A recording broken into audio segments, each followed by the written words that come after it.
good evening. Welcome to my channel. I'm going to be sharing with you inspiring stories from chicken soup for the soul. Are you excited about that? I'm excited doing this. I read one of the stories and I was so inspired, especially because it was something that was done by a little boy, and that story got me thinking, and I just feel like it might just help someone. So I'm going to be sharing stories every day on this channel. Just watch out, and I'm sure you can pick a thing or two that you can use in your own life. So the first story I'm going to share is from Penny and Vicky Vilagos, right? And it says, dare to dream and set goals. Nothing happens unless first a dream. That's a quote from Carl Sandburg. So the title of the story says, Together Achieving Our Olympic Dream. It didn't start out as an Olympic dream. Back in elementary school, we're a pair of overweight, uncoordinated twins. Oh, this is so touching because I'm a twin myself. When teams were chosen, it didn't matter if the game was baseball or dodgeball. We were always last to be picked. It was so bad our gym teacher said to us one day, Penny and Vicky, you have been chosen, along with four other kids, to miss music class and go to remedial gym. This was because neither of us could catch or throw a ball. We were totally mortified. Hmm. Although this simulation withered away at our self-esteem, we continued to try other sports and activities outside of school. At age 8, we discovered synchronized swimming. It was as if the sport had chosen us. We found we had a natural talent for it and we loved it. It was an ideal sport for identical twins. The goal was to swim like mirror images with perfect synchronization. We had an advantage since we were strong as each other, had identical arms and leg angles, and the same sense of timing. We looked so identical that in one photograph, even we couldn't tell who was who. At one competition, a little girl said, Look, mommy, they are wearing the same face. As youngsters, we were inspired to follow in the footsteps of our role models, the national duet champions, also twins. We passionately loved working with other swimmers and our coaches, and we worked incredibly hard. As twins, we were on the same wavelength.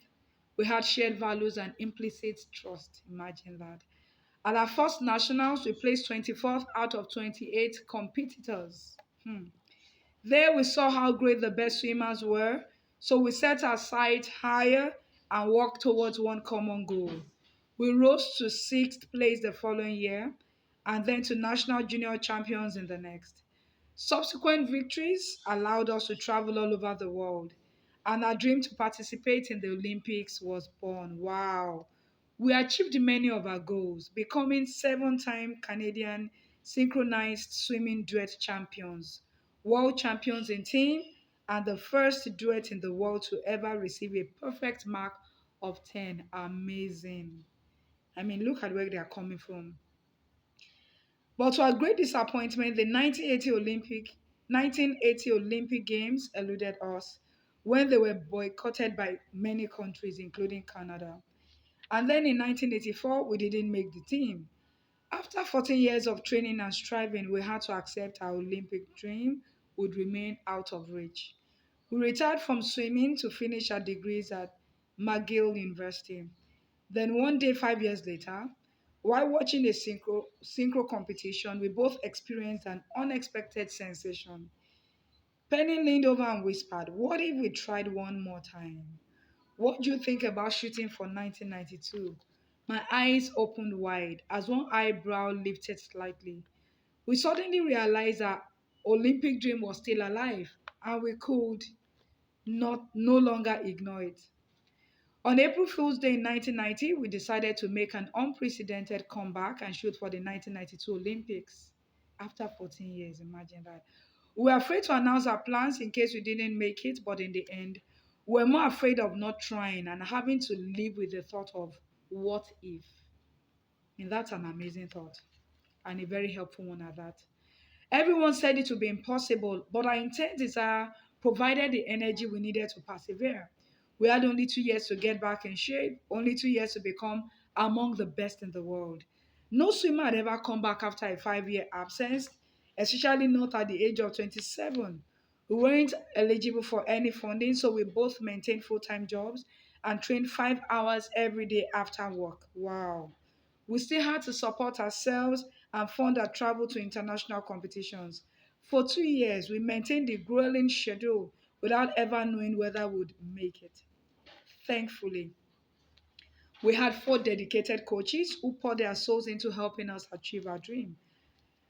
Though we pushed our physical limits during training, we had to make up for the 5 years off. We still loved it. Okay, so 5 years, not 14. Sometimes we laughed so hard with our head coach Julie, we ran out of air and ended up sinking into the bottom of the pool.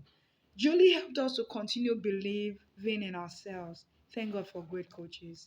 When the day of the Olympic trials finally came, we were confident but nervous. Understandably so. We could hardly breathe as we waited after the finals to hear our marks. When they were announced, we jumped up and down, hugging each other. We had won by zero point zero 0.04. Wow. We could hardly contain our excitement as the 1992 Olympic team gathered in Toronto en route to Barcelona.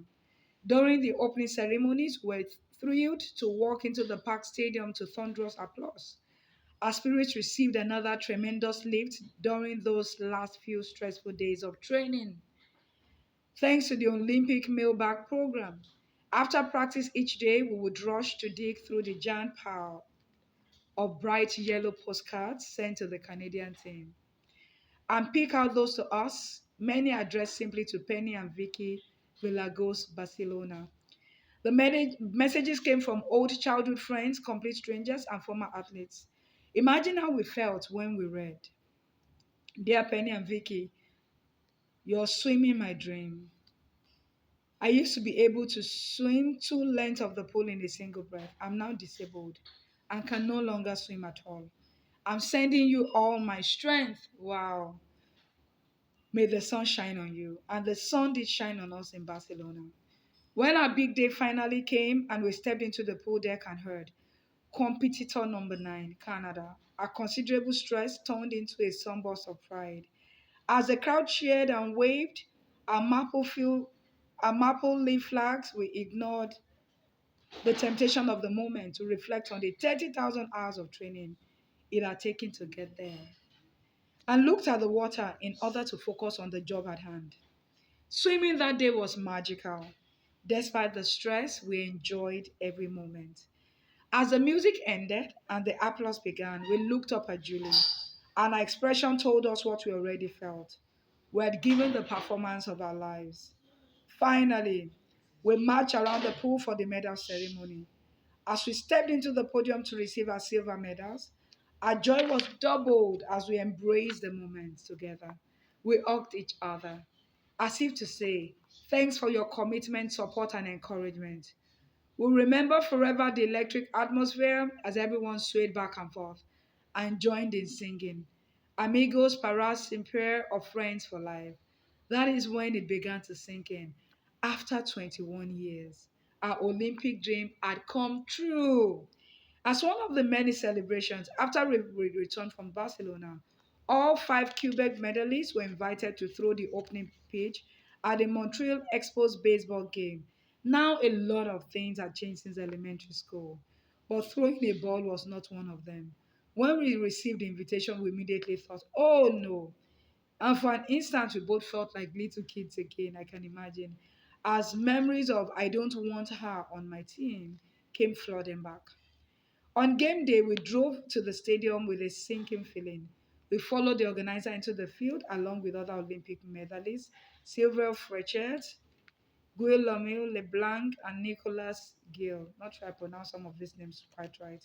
The baseball balls felt unnatural in our hands. A single solace was knowing we would not only have to throw them at a short distance.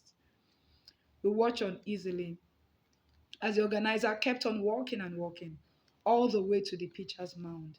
Glancing sideways, we saw fear in each other's eyes, and tens of thousands of fans were cheering loudly and doing the wave.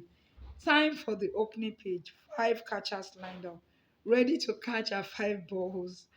On cue, we wound up and true. Penny's catcher leaped forward, but neither fast enough nor nearly far enough. Our ball falling short hit the dirt with an embarrassing thud. For a split second, we froze, reliving that awful elementary school feeling. We prepared ourselves for the laughter, but this time everything was different. As we heard the roar and the apples, the sinking feeling evaporated, and we smiled at the crowd, at each other, at the memories, and we waved back. Ooh, I mean, this is so awesome. Thank you. This is the first story I'm sharing. Those people achieved their Olympic dream. What dreams do you have that you need to start working on? Be like Penny and Vicky and learn from their story. Take a step in that direction. Thank you. See you tomorrow.